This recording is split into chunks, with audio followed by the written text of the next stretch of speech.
हजुर दर्शक नमस्कार, स्वागत छ नयाँ भिडियोको साथमा उपस्थित भएको छु। मेरो नाम शङ्कर अधिकारी हो। दर्शक तपाईँले देखिरहनु भएको छ हो यो प्लट बिक्रीमा आएको छ साथीहरू। एकदमै सेन्टर लोकेसनमा रहेको छ। सानो भिडियो अन्तिमसम्म हेर्नुहोला, म सम्पूर्ण जानकारी दिनेछु साथीहरू। यो जग्गा छ नि रिङ रोडबाट जम्मा 30 मिटरको दूरीमा रहेको छ। रिङ रोड सँगै रहेको पूर्व र दक्षिण मोडा फर्केको छ। यो रिङ रोड भयो, यो रिङ रोड वसुन्धरा चौकी, यो चोकबाट, यो वसुन्धरा चौकीको यो चोकबाट जम्मा 30 मिटर भित्रपट्टि हेर्नुहोस् त, 2 किता भित्रपट्टि टक्क लाएर मिलेको यो पूर्व र दक्षिण मोडा फर्केको घरेरी साथीहरू अर्जेन्ट बिक्रीमा आएको छ। यदि तपाईँहरू जग्गा लिने सोचमा हुनुहुन्छ, कमर्सियल खालको अथवा रेसिडेन्सियल जुनसुकै हिसाबले पनि उपयुक्त खालको जग्गा रहेको छ। तपाईँले देख्न सक्नुहुन्छ साथीहरू, आसपासमा पुरै अफिसहरू, त्यस्तै गरेर मेन पावरहरू प्रशस्त रहेका छन् यो एरियामा।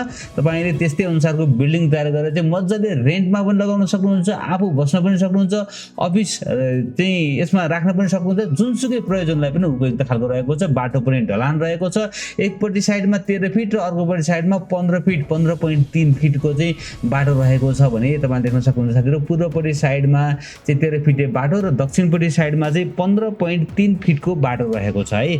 यहाँ देख्न सक्नुहुन्छ तपाईँले, एकदमै राम्रो जग्गा रहेको छ। पूर्वपट्टि साइडमा चाहिँ साथीहरू यसको मोहडा चाहिँ 46 फिट रहेको छ भने दक्षिणपट्टि साइडमा 50 फिट रहेको छ। हेर्नुहोस् त, रिङ रोड ठ्याक्क जग्गाबाट जम्मा 30 मिटर नजिक रहेको छ। हेर्नुहोस् है त, यहाँ जम्मा 2 किता भित्रपट्टि हेर्नुहोस् त। हो रिङ रोड यो भयो, बिक्रीमा रहेको जग्गा यो भयो, पूर्व र दक्षिण मोडा फर्केको एकदमै कमर्सियल अथवा चाहिँ सेमी कमर्सियल अथवा रेसिडेन्सियल जुनसुकै हिसाबले पनि उपयुक्त ठाउँ तपाईँले देख्न सक्नुहुन्छ। ढलान बाटोमा छ, ढल लाइनको पानी, मेलम्चीको पानी पनि आइसकेको छ साथीहरू। सबै सुविधा भएको ठाउँमा रहेको छ भने अब सुविधाहरू कुराकानी गर्नुपर्दा नजिकै ग्रेन्डी हस्पिटल पनि यहाँबाट नजिक पर्न आउँदछ भनेदेखि हेर्नुहोस् त, यो चौकीको पेट्रोल पम्प यहाँनिर देख्न सक्नुहुन्छ।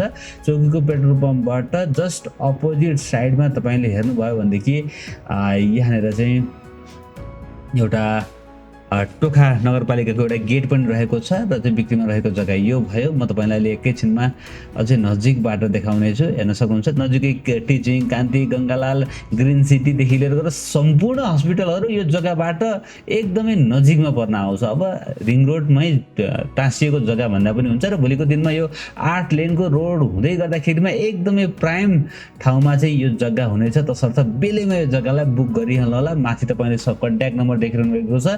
व्हाट्सएप भाइबरमा तपाईँले कन्ट्याक्ट गर्न सक्नुहुन्छ है, यदि तपाईँ व्हाट्सएप भाइबर चलाउनुहुन्छ भने, अथवा फोन पनि गर्न सक्नुहुन्छ माथि देखेको नम्बरमा। यो हाइवेबाट जम्मा 30 मिटर नजिक हेर्नुहोस् त, अति नजिकबाट तपाईँहरूलाई देखाउने कोसिस गरिरहेको छु ताकि तपाईँहरू एक्लै आफै सजिलै जान सक्नुहोस् भन्नको लागि। र अब चाहिँ भने म तपाईँलाई यो जग्गामा जाने सानो बाटोको लोकेसन पनि देखाउँछु है त। यहाँनिर तपाईँले हेर्न सक्नुहुन्छ, यो भयो रिङ रोड। रिङ रोडको ठ्याक्कै वसुन्धरा चौकीमा हामी छौँ है त। यो वसुन्धरा चौकीबाट चाहिँ अब यो चाहिँ म अब लेफ्टतिर लागेँ। हेर्नुहोस् त, लेफ्टतिर लाग्ने बित्तिकै रिङ रोड बाहिर यो H1 लेखेको देख्नुभयो नि तपाईँले, माथि H1 लेखेको यहाँ छेउमा चाहिँ तपाईँले एउटा यहाँ गेट देख्न सक्नुहुन्छ भने यो गेटबाट अलिकति 2 किता मात्र भित्र छिर्ने बित्तिकै तपाईँले टक्क लाएर यो जग्गा देख्न सक्नुहुन्छ। हो यही नै आकर्षक खालको घडेरी अर्जेन्ट बिक्रीमा आएको छ र 6 आना 2 पैसा 3 दाम क्षेत्रफलको रहेको छ है त। टोटल जग्गा 6 आना 2 पैसा 3 दाम क्षेत्रफलको रहेको छ भने यसको मूल्य चाहिँ साथीहरू प्रति आना 1,40,00,000 रुपियाँमा केही मिल्न सक्ने भन्नुभएको छ। केही मिलाएर दिनुहुनेछ। यो यस्तो सेन्टरमा रहेको जग्गालाई तपाईँले नछोड्नु होला। तुरुन्तै फोन गरेर व्हाट्सएप भाइबरबाट पनि थप डकुमेन्टहरू मगाएर यो जग्गाको बारेमा थप बुझेर जग्गालाई खरिद गर्नु होला। आशा छ साथीहरू पक्कै पनि तपाईँलाई आजको यो जग्गा मन पर्यो होला। मन पर्यो भने एक लाइक गरिदिनु होला, नयाँ साथीले च्यानललाई सब्स्क्राइब गर्नु होला, भिडियो हेर्दै गर्नु होला। एक दिन न एक दिन तपाईँले खोजेको ठाउँमा तपाईँको बजेटको घर जग्गा पक्कै पनि पाउनुहुनेछ। अस्त भोलि बिहान नयाँ घर जग्गाको साथमा उपस्थित हुनेछु। तबसम्मको लागि मलाई बिदा दिनुहोस्। नमस्ते, शुभ दिन।